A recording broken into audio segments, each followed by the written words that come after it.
Hi guys, how's it? We're in the next part. This thing that I'm using to hold the camera. It's giving me problems, but whatever, right? No, not whatever. Like, I would much rather it didn't give me problems, but let's continue to talk.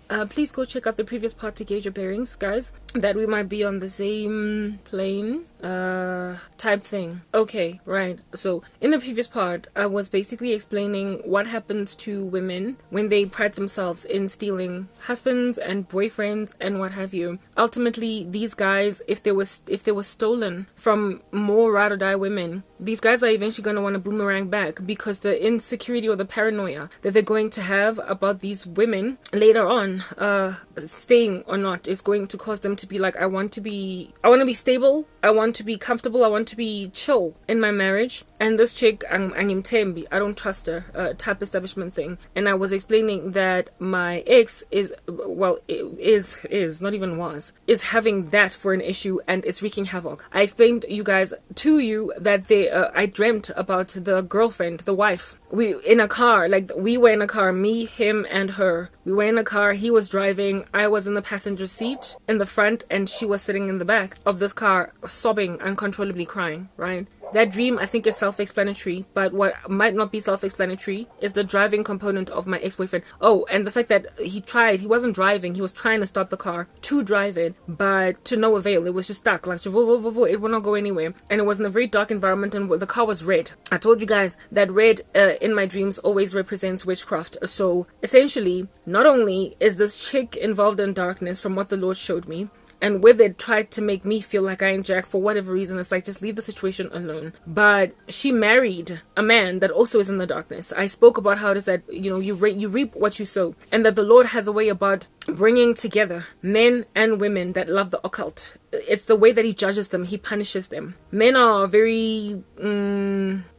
hypocritical that way. They want women that are good, godly, sweet, whatever, in and of themselves, born out when they lack just the basic moral virtue. And the Lord will have nothing to do with that particular strategy just being proliferated, because it puts good girls in a position to end up bad because of just being in marriages that are very, very insufferable. And then they become bitter, they become bad moms, and they end up rebelling against God, and so therefore their souls are compromised type establishment thing. This strategy, the devil basically has been using it very mightily against just about any woman that would allow themselves as a good girl to marry basically a horrific guy. It's been getting used for ever since the beginning of time. And there is an issue of this nature inside the body of Christ in particular, where godly girls are being made to marry not only ungodly men, or men that don't know Jesus, but men that are over and above, having no relationship with Jesus, also being involved in the occult. It causes a great deal of frustration. Yeah, there we go. It causes a whole bunch of frustration on the part of the women. And I told you in my earlier parts of this one lady that I met at that psychiatric hospital that my family tried to get me checked into and put on meds and whatnot, and I was discharged on the same day. I met a woman there who had checked herself in, dropped off by her husband, and she was there, had been there, she was part of the furniture basically many times before.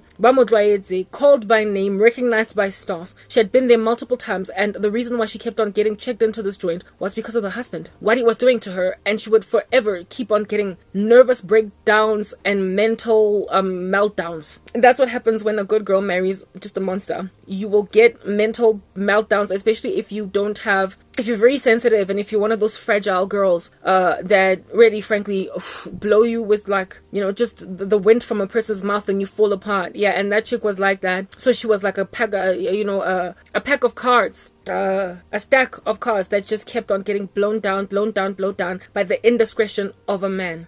That whole strategy causes by the devil is exactly what is at play currently in my particular life, where it is that there is an attempt or an infiltration of a bad man to come into my space, and so therefore make me like a woman that's going to constantly get checked into a psychiatric hospital for I am ever having a mental breakdown, a nervous breakdown, a mental meltdown, a cognitive decline, making like Joe Biden because of just a really horrible husband. Okay, the Lord has, however, been gracious to rescue me from such a thing as that. Unfortunately, some of the horrible husbands that want to make themselves such in your life are ex-boyfriends that were horrible when you were together, but that want to come back because the Lord basically blew them out of your life through their own indiscretion, and then they married women they deserved. People who bewitch girlfriends, hold them hostage in relationships using witchcraft, etc. And then one of the partners in the relationship is not involved in sorcery. And then God separates the two because he has come upon the earth not to bring peace but a sword. And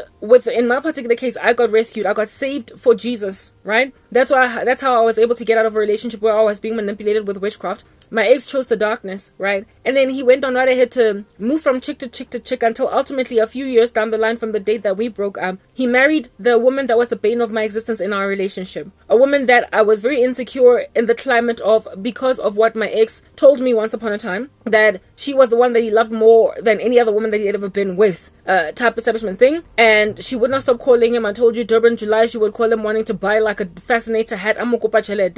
Ultimately, I gave my ex an ultimatum and he heeded it and scooted her out of the way. But I was never really sure if at all this woman, if she were to do better, if she were to stop being such a slave queen, if she were to stop being such a gold digger, if at all she called him on some, look, let's work on this. Now that I see you with another woman, I realize I can't deal, so please, like, let's work this out. I was never really sure if at all he would ever leave me because now she's like ready to be with him or whatever. Lo and behold, a couple of years down the line after we break up, he then makes a decision to marry her, trying to make me feel like I'm a placeholder. And now she is basically reaping what it is that she has sown, because the thing that she endured me through, she is now being endured through. Except I'm not busy calling him up and whatnot, asking him for money for the Durban July. I am just running in his mind rampant, marathoning like no man's business, because he misses me. He misses me, right? Due to, I guess, the fact that he realized that he lost a good girl and he is in an unstable ecosystem. In this dream that I had where we were in a car, the three of us, and he was trying to drive it, I was in the passenger seat, kopele, while this chick was at the back. That was me being shown that this dude is trying to control the outcome of whatever under heaven is going on with all of us. I'm a lawyer as well. I was like, just in the same way that my ex was trying to control me in the relationship with sorcery to keep me in a bunch, so too is this wife of his. Also, allegedly, apparently being kept in a bunch because really and truly witchcraft doesn't even work that well. She is also the victim of his sorcery, especially considering that she was never trustworthy in the first place. So he's holding her banked in that space. But if it was up to him, he would much rather have me and not so much her. So he is a man that is involved in darkness, would much rather have another woman, but the one that he has, he's also holding in. What in the world? So essentially they deserve each other. In the dream, she was sobbing, crying uncontrollably because she can tell she has picked up and she is thoroughly aware of the fact that this man is in love with another woman. She knew this guy before me. She knows Oro Ojwang as a person, and so therefore has made the observation that he has changed as a human being, and he's not the same person that he used to be. And it is a heartbreaking affair to gaze upon this reality due to the fact that he is now mean to her, having declined. He's not as loving. He is not as sweet, as kind. He has changed. The occult will do that to a person. So, Obotogu, she's in pain now, but she is reaping what she sowed. The very same sorrow I had in the relationship because she gave me grief when I was with him, she's now feeling. She's now feeling. A man literally unable to stop dancing around another woman that is not her. Except, unlike with me, where I was not really sure if at all this chick were to call him, if at all he would just run and like go and be with her instead of stay with me. She is 100% certain that should I make a decision that I miss him and I want him and I want to be adored by him, that he would come to me. He would drop everything. He would ditch her and essentially get a divorce and marry me. She is 100% aware that that is what would happen. And the reason she has reached that conclusion is because of the obsession with me that she has picked up. You don't get to live with the man who is obsessed about somebody and not find out. The other guy, the other guy that I told you about, Uzama, right, was busy checking out my content and also my photos on Facebook, maybe even my blog and my YouTube channel. And one day his wife busted him. Remember the dream that I told you I got? Remember as well that whole series that I did, that we've come from that place. I'm kind of hoping people are listening to me chronologically, piece by piece, part by part. Then you will know what I'm talking about. Remember that story that I told where I was like, Uzama, I got one dream of his wife standing in a corner of a room where he was standing in front of a computer, sitting in front of a computer screen, checking out a whole bunch of my content, my photos, my like videos, whatnot. And she saw him from a distance, but he did not see her see him. So essentially, she picked up, she noticed that her man was basically obsessing over another woman. He was enamored or besotted with another woman. And what it did was cause this female in his life, his girlfriend, to basically lock me in a room. I had dreams where she was putting me in a taxi, sending me away. The other dream, I was knocking on the door trying to talk to him, and she was claiming that he's not home, etc. Same situation here, where it is that it is near on impossible to be with, like, to have a husband that is just like preoccupied perpetually with somebody, and not one day like just kind of find out or bust him or happen upon something. When my ex-boyfriend and I broke up, I used to have this digital camera that I took like a whole bunch of photos of all of our everything, right? And not just our everything, but the scheme, the friends that we used to hang out with, the places we used to go, the brides, the picnics, the whatnots. I would be like taking photos, right? I've uploaded these pics on, what do you call this, Facebook. He didn't have a Facebook, right? He didn't want Facebook. He didn't want social media at the time. So much to my surprise, when I found him on Instagram, I was like, wow, what you wouldn't do for me, you did for her. Anyway, whatever, right? But on his own personal like computer, laptop / gohae, he uploaded these photos, right? And they were just banked there. It was like a folder of all of our memories and everything that were on his computer, type establishment thing. I remember getting a dream shortly after we broke up of my ex like being tempted, like basically finger shaking and everything, to delete all the photos so he can get a clean slate and move on. This was way before he ended up with this woman, right? Before they made a decision that let's try or whatever to be together type thing. I got a dream of him looking at the photos that we all shared together, memories as friends and whatnot, and being tempted for the sake of moving on to delete them, but then making a decision to not delete them because it was like a whole 5 years of his life. In the same way that I also on Facebook wanted to delete pretty much everything that was where he was in my pic, but I was like, that was like 5 years of my life. I actually lived it. I can't erase this human being from history, because if I do, I erase 5 years of my life. We used to spend all our time together.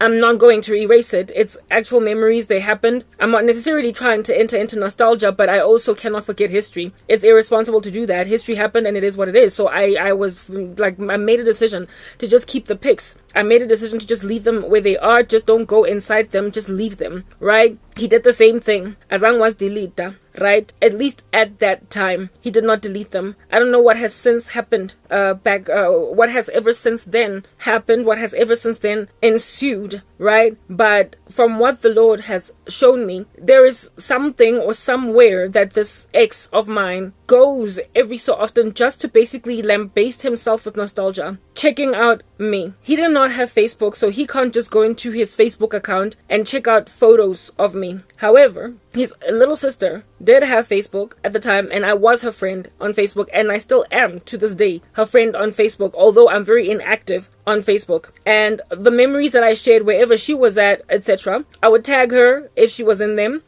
like, you know, blah blah blah. So her little sister has got access to my Facebook, whatever's happening there, but there's nothing happening. I don't upload anything. I don't even upload. Like, I have a different Facebook page altogether for ministry. I'm no longer in my old place, in my old Facebook, because I've been broken by the world I come from, and so I'm not trying to be all up in there posting anything. I'm just gone. I'm like dead. There's a tumbleweed. But I deactivated it, and I left it deactivated because I believe the rapture is going to happen. And there was a time when I tried to reach those buffoons for Christ. Recently, maybe like a year and a half ago. A year and a half. Let me think. Let me just be. Yeah, about a year and a half ago. A year to a year and a half ago.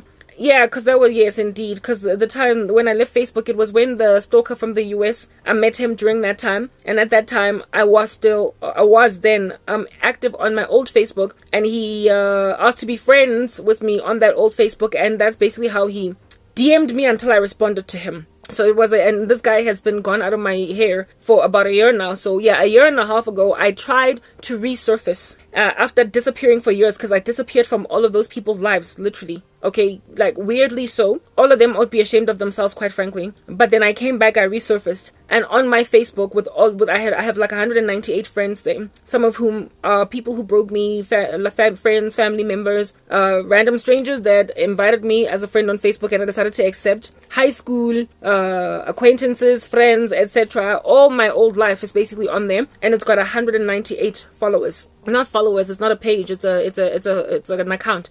Friends, I have 198 friends on there. So I was like, I mean, who wants to go to heaven by themselves where there's no friend, no family member, anybody at all going with them, right? I understood that a lot of the people who are professing Christ are lukewarm. So I basically decided that I'm gonna try to see if I can't evangelize them from my Facebook. They all completely ignored me, or at least acted like I wasn't even there. I wasn't even showing my face. But I rocked up. I even complained a lot. I was writing a lot of like essay like size posts, basically lamenting, complaining, etc.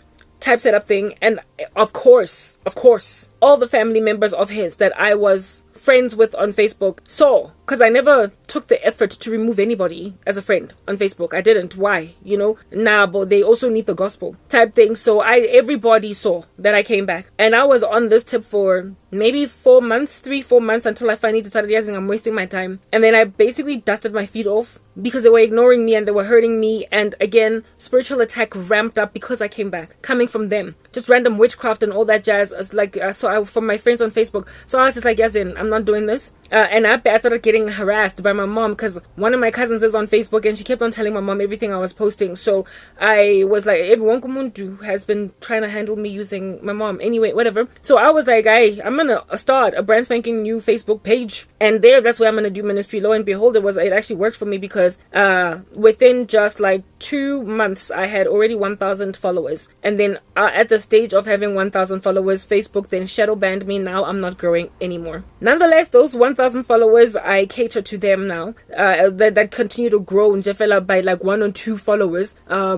Granted that I have been shadow banned. Yes, the censorship is like a whole thing on social media, and for me it's like it's more worth my while to do the ministry to those 1,000 followers rather than those 198 friends that frankly, were pigs and dogs that I was casting my pearls to. And the Bible said, don't cast your pearls to the pigs, nor give what is sacred to dogs, lest they should trample them underfoot and then turn around and tear you to pieces. So I was like, here I'm appreciated, and these people who are following me because they like the work that I upload. They would not have otherwise followed me. So the only place where I upload on Facebook is there, my page. I do not even log in anymore to my old account unless I want photos in order to upload them, because I'm busy sharing an experience on my blog, and the only place where I have got footage of my old life or photos of my old life is in that page. I got in that old Facebook account. It's always very hard for me to go there, but I go there literally just on a mission to be in and out. During that season, however, of having returned for just 4 months or whatever, his family saw me. People that are in his life, they saw me. And I would imagine that among them, whoever, like could have been a sister, maybe one of his cousins, etc., were like, hey, Karabo's back on social media. This Jeso of hers. She's busy with this Jesus thing. She's basically crazy. I can't believe she's still in this on this tip. Blah, blah, whatever. Now, my ex has been acting very cool and aloof to his friends and family concerning me. He's acting as if though whatever, good riddance, I could not care less. But deep down inside, and besides, I don't even think anybody believes his little stance, but nonetheless, deep down inside, he knows what in the world is going on there. So, of course, when then you go and you get told by your sister or your cousin or whoever that, hey, ukarabo ubuile, this person is then going to be like, what? Like, what's going on? Itingbone. Let me see. Itingbone. Let me see what you're talking about. Itingbone. So I would imagine that he likely was shown either by his sister or one of his cousins or whatever, some of the activity that I was uploading on my Facebook and what I'm looking like of late. There was a time when I was working out very sensually, like exercise. I used to dance to exercise, right? And I was dancing to worldly music. I have been recovered from that. I repented. That's actually the reason why that random from America sort of kind of like earmarked me. It was a lustful spirit that led him to me. I was using it to cope, to survive, and since I struggled to work out, just wrote mundane squat up, lunge up.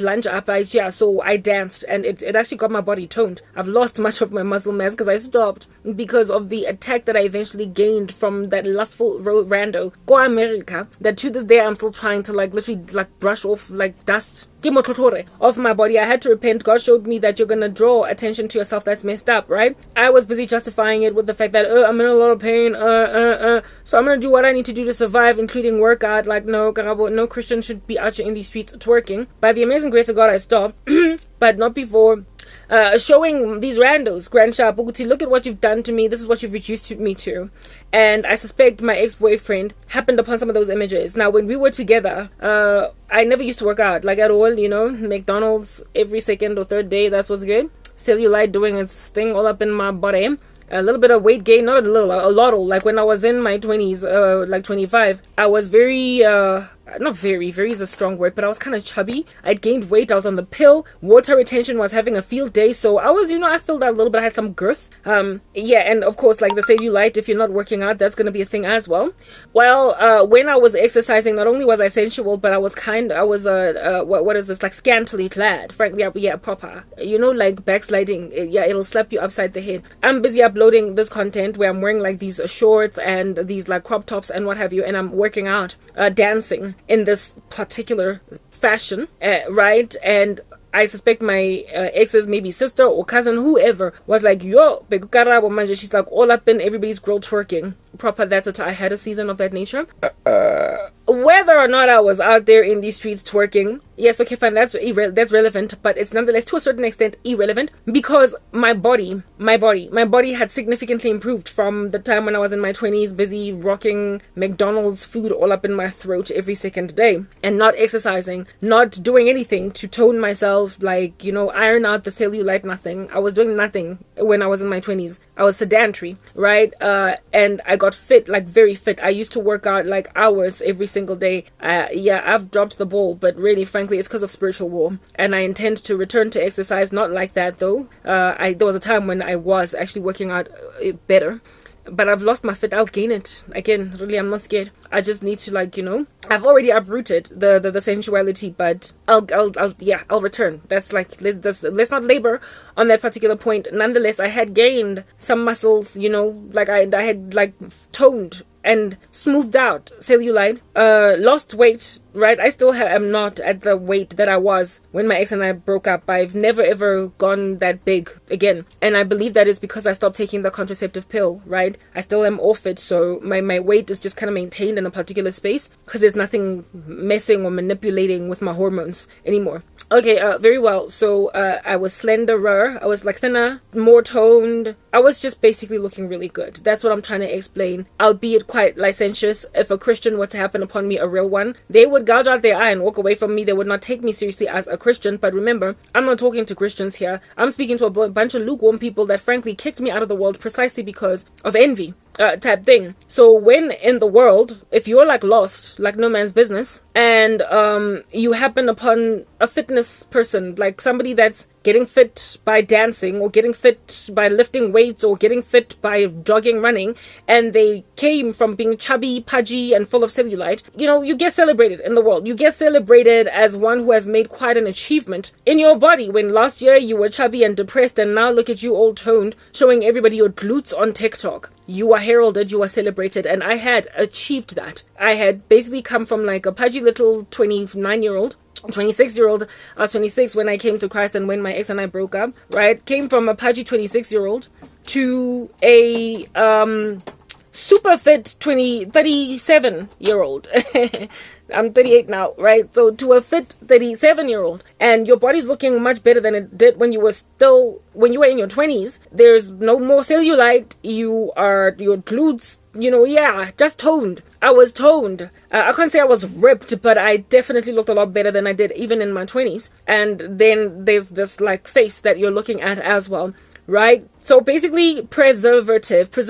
It's like I had been put inside a salt solution and I did not age a day. If anything, I improved. And like I said, these people are lost. They're in the world. So they're not thinking, flee from sexual immorality. A woman must not be sensual. Licentiousness has no place in the kingdom of heaven. I'm sinning against God, but they don't care. Because they're not in Christ. They're not of the Spirit. They have no conviction in that regard. So to them, I'm a person that went from, flabby to fit. And it was something that somebody that is in the world would covet. If not covet, be broken by. If at all they were hoping that somebody would plummet, fall, and be demised. So I imagine my ex was like, itingbone, let me see these things that this chick is uploading on the Facebook machine. And then upon seeing my body, I mean, he was a man that had my body at some point. I was sexually active, we were fornicating, right? He had never seen me looking like that before. He had never seen my body in that shape, toned. So, I mean, you could imagine the thoughts that were probably running through his mind on some, we break up and that's what she looks like. She gets fit, her body is like all fabulous and what have you. And it's, again, one of those, remember that song that I spoke about in the previous part? Yeah, Janet Jackson. I heard from a friend today and she said you were in town. Suddenly the memories came back to me in my mind. It's like when his relatives, or friends, because it was not just relatives that I was friends with on Facebook. Some of his boys I was friends with on Facebook. They likely were like, hey, I saw your ex, my goodness, and I mean, a worldly guy would likely say, yo, she's looking good, type thing.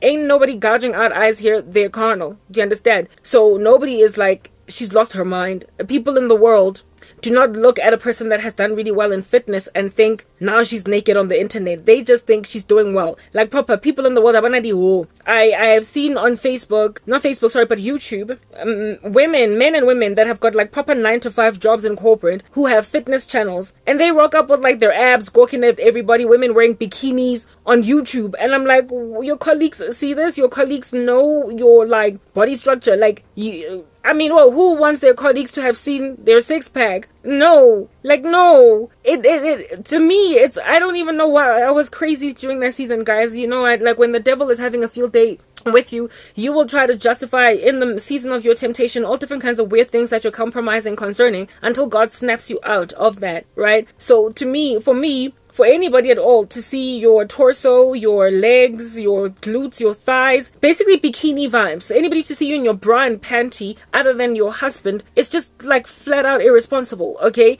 I know that, I've known it, but I had a season of compromise, right? Type establishment thing. However, nonetheless, people in the world don't think that way when they see you looking good in your bikini body. Frankly, you are to be celebrated, and even if your colleagues see you on Facebook or on YouTube because you also do fitness and your cleavage is up to your chin, your torso is everybody's torso to consume and peruse, you're not gonna have your boss being like, I feel like your images are inappropriate online, please bring them down because none of our clients want to see your glutes. They just think you're doing fabulously.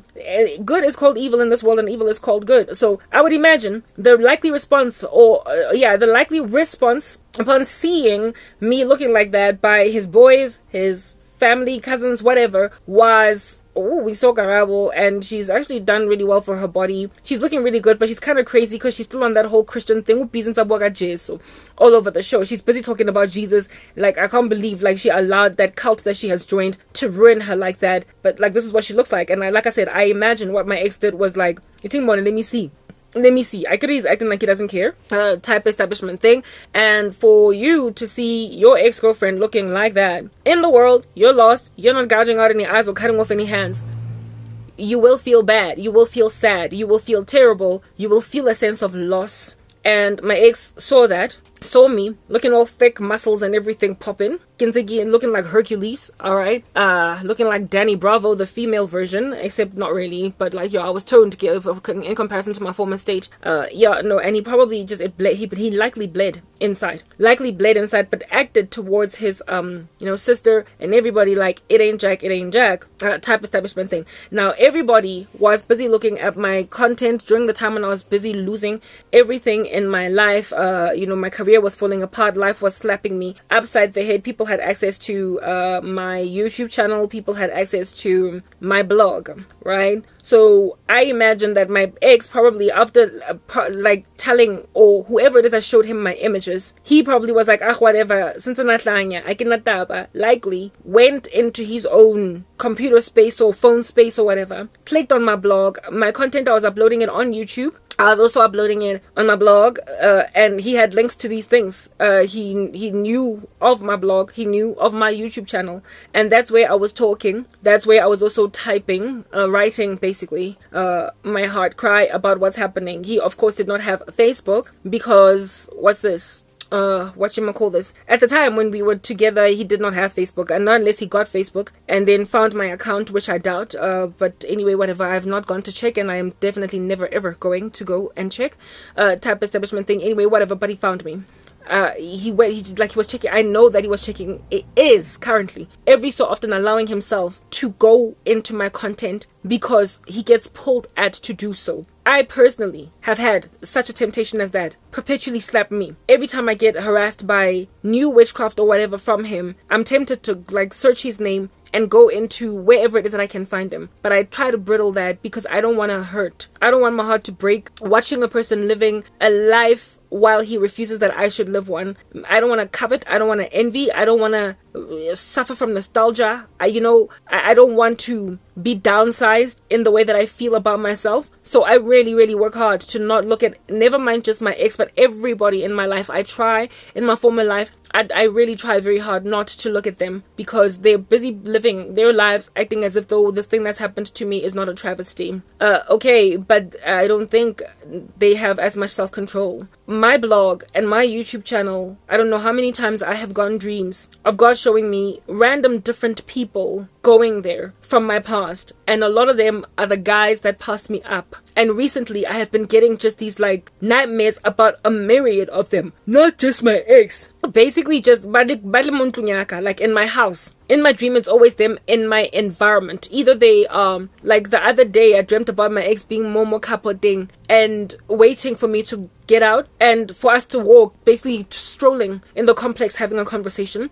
I've dreamt about the guy that I called head boy, the dude that I thought was going to be my husband that married another woman, and I cried like a baby. I cried like a dog. Yeah, I dreamt about him sitting in the house with my family members, my cousin, my sister, my mom, playing a game. And I walked into the room and he looked at me and he was like, "Hi, Karabo." Right? I have dreamt about this random buffoon Owako the US that's currently really like trashing the living daylights out of me with witchcraft. He's just like busy, like no man's business. I have dreamt about him being in this room, like in this particular environment, telling me, "Baby, you know we're supposed to be together. Come on. Why are you being stubborn? You know?" And I'm just like, "Get out. What are you doing all up in my grill?" Yeah, I sometimes get dreams that are very heavily licentious, like as in lots of sex and like a suggestion, lots of sexual suggestion.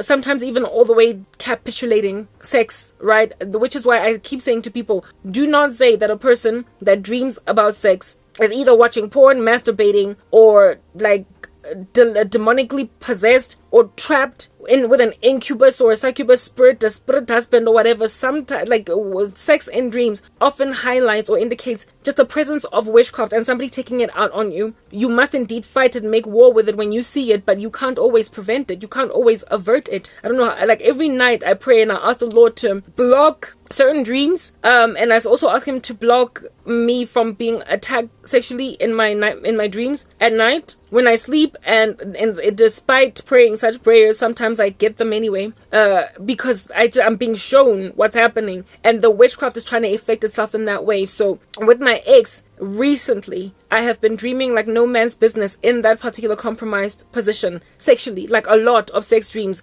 back to back. I've been getting them. I have gotten a dream where he was basically cocking a gun, like fixing to shoot me dead. I've gotten a dream where he's walking around in this environment and waiting for me so we can take a stroll in my neighborhood and talk. I have gotten a dream of him. There was like laughing at some boy, young man that was like 22 or 23, that had a crush on me, right? And he was laughing at this man on some, "You're busy spazzing over a middle-aged woman. You don't know that she's like 39. She's basically 40. You don't know that she's basically 40. She used to be my girlfriend, and you're busy spazzing over her.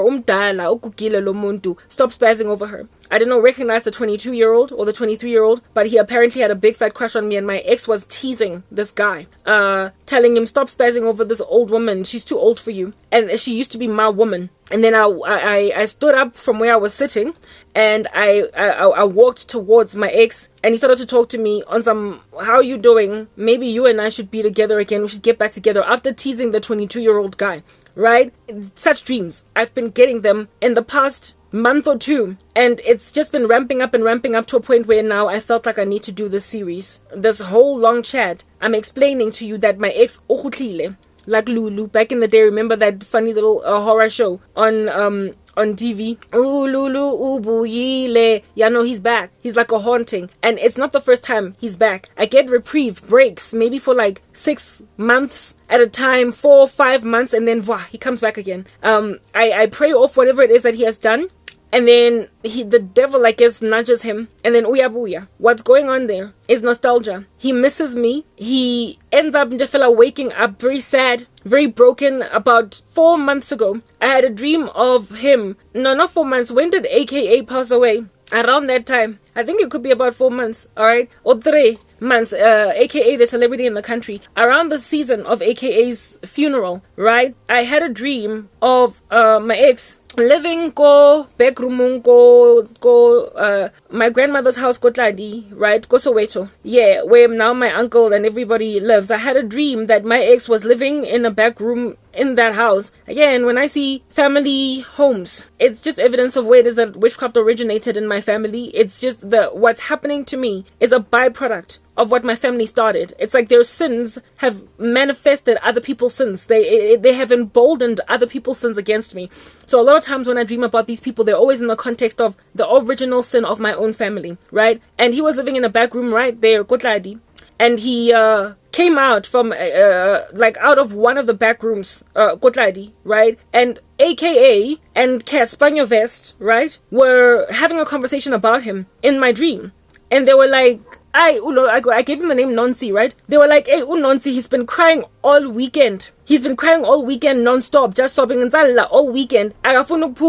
We don't know what to do. Ngai, right? This is now AKA and Caspanyo Vest. I do it maybe it's because my mind made Dumenga what was going on with the whole AKA thing, right? So maybe that's why they made it into my dream. But a lot of times when I dream about dead people, it again speaks of either death in trespasses and sins, or impending death, or some kind of death curse operating, right? But that dream was just horrible.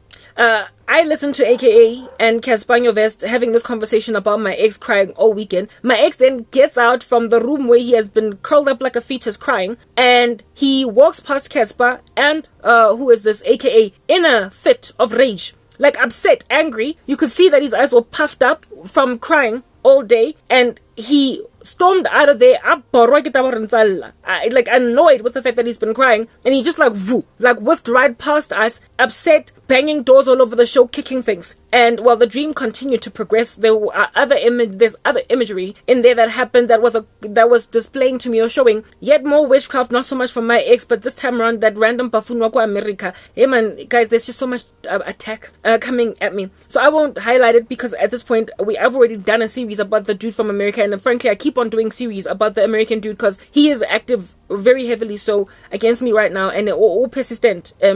In that dream, I was being shown my ex-boyfriend got upset or angry at the fact that he is very poignantly nostalgic about me, and his irritation at missing me made him cast yet more spells to hold me hostage in indeed the same situation that he's in. Dulako Rumung at the back of your mother's house. He was living in a room at the back of my grandmother's house, Kosoweto. My grandmother's late now, right? Type setup thing. But I was, that's my state. These are my conditions. And in that dream, he was in that lowly position. Basically, he was reinforcing what it is that is my situation. I told you that witchcraft is like hair that grows out, that you have dyed. You have to keep on dying the roots, dying the roots. So he's very frustrated and upset, angry at the fact that he can't stop thinking about me. He can't stop missing me.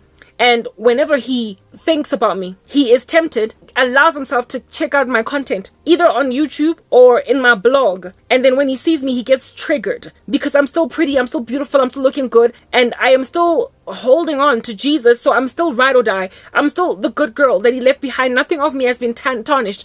None of my character has fallen apart. I am as good, if not better, as what he left me as, whereas he has only ever gone on a downward spiral and allowed his character to be tarnished by demonic worship, by devil worship. And so he gets upset, he gets sobby, sad, broken, sorrowful, type thing, and that sorrow makes him angry because he just feels like, let me deal with this once and for all, squash it. And then, like I said, in my dream, he stormed off, kicking everything at the while Caspanyo Vest and who's this, aka, just watched him basically act a fool in front of everybody. Perhaps maybe Caspar represented his own friends, I don't know. Le aka, I can't say why those two celebrities, but they were the ones that were in my dream. And it was literally shortly after aka had passed away. I believe his funeral had just happened, maybe like the day before or whatever. That's a dream that I got. Yeah. And after that whole thing, I was in a fast during that time. I prayed it off. Guatula. It's back. It's literally raised its ugly head again.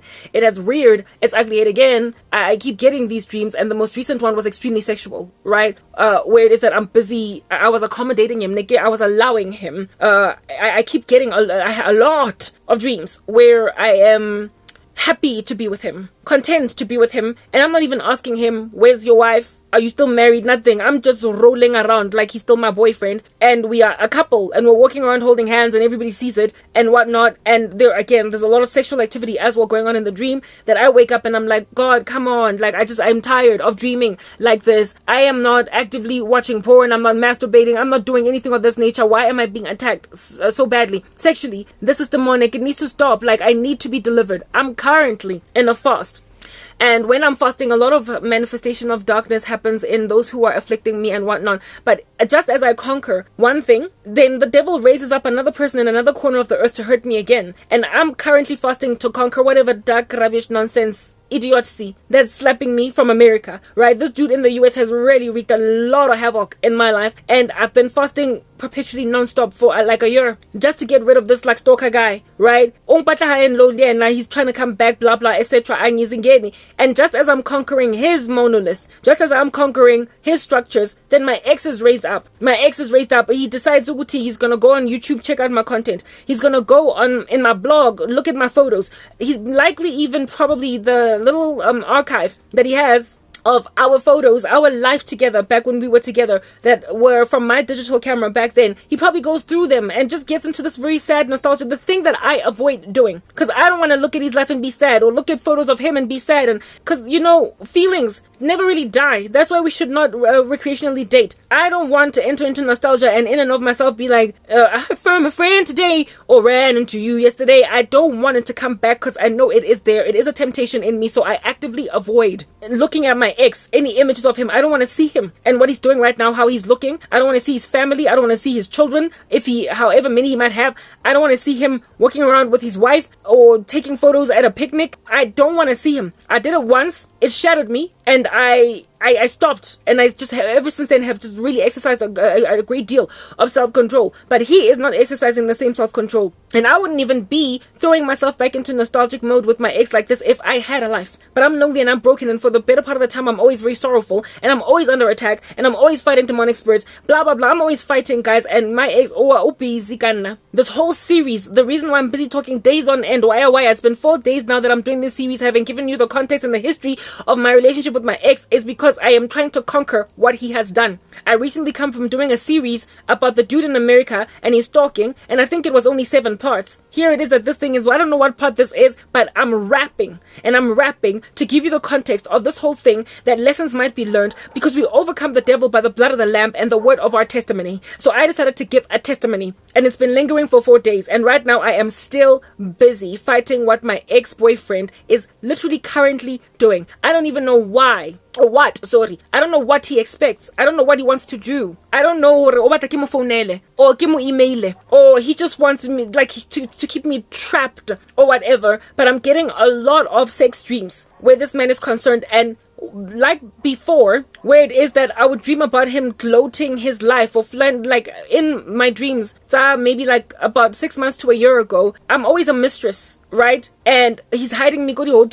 His family members are staging an intervention for him cheating on his wife with me, right? It's always just been that thing. And I've been fighting it. Like, no, I'm not going to do this thing. But this time around, the wife is gone. There is no wife. I'm just his girlfriend. And we are trying again. The wife is gone. And I'm like, Batung, this woman is in hot water. Because this dude, he's gotten to a height of insanity where now sekafuna ukuhamba ufuna ukushiya umfazi nabantwana or umntwana, I don't know how many kids they got and what have you. She's in danger, she's in hot water. And my whole message is to women to be like, Jesus will fix them if they want him. You need to give your life to the Lord that you might be able to survive whatever under heaven is going on with me. They will hurt you, reach you at the age of 40, and only then decide to get their act together, acting like their prodigal sons. They will crush you. You gotta wait on the Lord that you don't end up married to a bad man. My ex would have never gotten to a point of being severely regretful of what he did to me, guys. If I did not walk away and give my life to Jesus, I would have stayed with him. I would have constantly kept on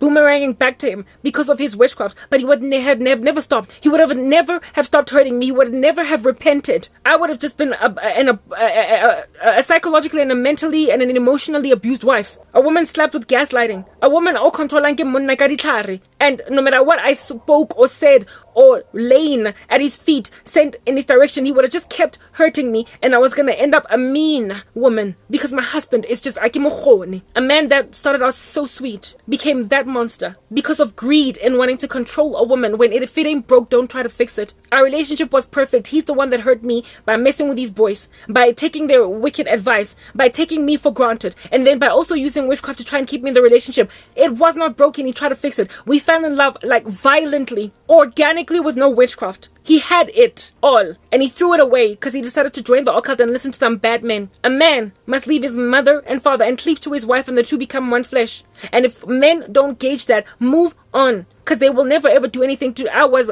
a counselor to this guy. I always used to speak so much sense into his head. I was so level-headed, and he still walked away from that. He still messed that up. And now today, he's losing his mind. And he's basically threatening to leave Umfaz Wakona because I'm sorry, I can't take it. Literally singing that song, yeah, John Legend. Baby, when I used to love you, there's nothing that I wouldn't do. I went through the fire for you. Anything you asked me to, but I'm getting tired of living this lie. It's getting harder to justify. I realize that I just don't love you. Not like I used to. That's the song he's singing. His wife. But he's trying to say to me, ran into you yesterday. Memories rushed through my brain. It's like, yeah. Ufunubu, you're saying this time I will do right, really? And endure me through, first of all, subjugate me to tyranny, first of all, of being a second wife when I was there first and foremost. Secondly, also a homewrecker. Thirdly, also a woman whose reputation you dragged through the mud that somehow dumb girl. Spent 12 years single ever since you and I broke up. And then the man that I finally end up married to is the one that I was supposed to marry when I was 26. But now I'm like 39, and then I marry you after you marry another woman, make babies with her, divorce her, and then come back. Making out of me a mistress. Making out of me an adulteress. And because you disregard the scriptures and don't care about God, also one who is partaking in unequal yoking with an unbeliever. All that. I have not slept with another guy since him. I've been single 12 years, yonke. He's literally the last guy I was with. And he's gonna rock up after having slept with all these women, including a woman that I could not stand. And then come here and now make babies with me, carry on. Blended family. Because you think I'm Alicia Keys and I'm happy to go and steal Swiss beats. That's what's going on. And I'm like, no, I'm not doing it. But the devil is like, hey, your only options are all of these guys because they keep on coming back flooding to you. My ex is not the only such dude that passed me up or passed me shade at some point until I literally like door slammed them. It is the dude that I thought was going to be my husband, that dude from the US.